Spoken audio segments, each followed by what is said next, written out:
Pastor, o senhor já falou algumas vezes, né, sobre, algumas situações que você passou com o seu pai, né, e alguns traumas, enfim, se o pastor quiser falar sobre isso, tudo bem. Você quando descobriu que ia ser pai, você teve medo de, não sei, talvez não conseguir ser um pai tão bom, assim, para os seus filhos? Você teve algum medo, ficou algum trauma do que você passou com o seu pai ou não? Sim, eu tive medo. Eu tive medo quando eu fui casar também. Será que esse casamento vai terminar um dia? Será que eu consigo sustentar um casamento? Será que eu consigo de fato ser fiel aos votos que eu estou fazendo no altar? Entendeu? Eu tenho esse medo hoje? Tenho, até hoje. Mas não no sentido. Hoje eu não diria que é um medo tóxico.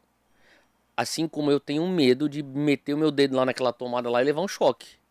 Porque eu sei que se eu puser meu dedo naquela tomada lá, eu vou levar um choque. Eu sei que se eu começar a baixar minha guarda, eu vou cair em infidelidade. Se eu abaixar minha guarda, eu não vou ser um bom pai. Então, quer dizer, eu tenho uma dose de medo que hoje eu considero ser saudável. Agora, eu já tive no passado medo que eu não considero ser saudável. Um medo que às vezes é fruto de um processo que Deus está curando no meu coração.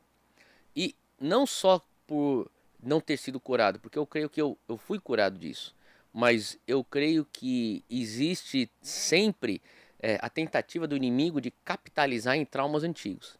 E se você der abertura, ele vem falar pra você. Você pensa que você venceu as drogas, mas você vai cair nisso. Você pensa que você venceu pornografia, você vai cair nisso. Você pensa que você venceu aquele estilo de vida que você tinha antes, mas você vai cair nisso. O inimigo é o acusador dos santos, a palavra fala.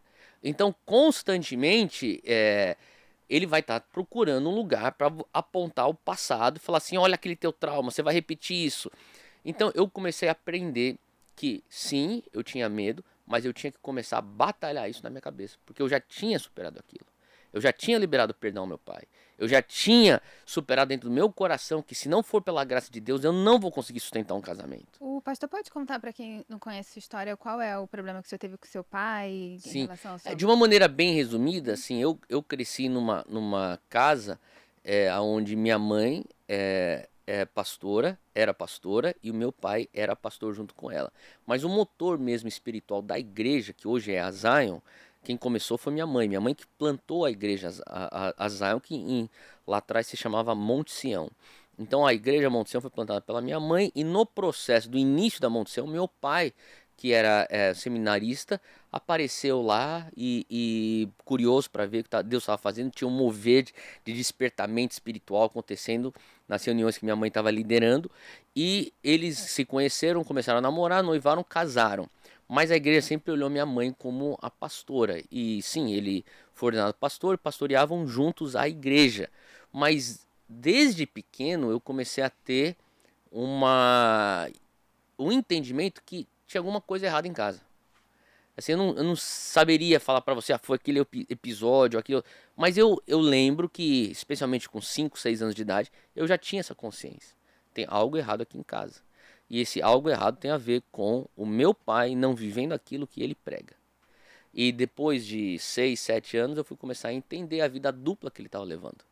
E minha mãe, que estava consciente, ciente, na verdade, dessa vida dupla, ela optou perdoar e optou a permanecer fiel ao voto que ela fez no altar.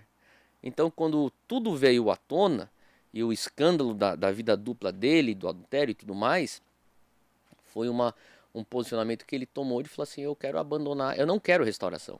Eu vou abrir mão do casamento, vou abrir mão da igreja e eu vou seguir minha vida. E eu tinha 8 anos na época, minha irmã tinha 5 anos na época, e daí a gente se encontrou, eu, minha irmã e minha mãe. Aquela era a nossa família.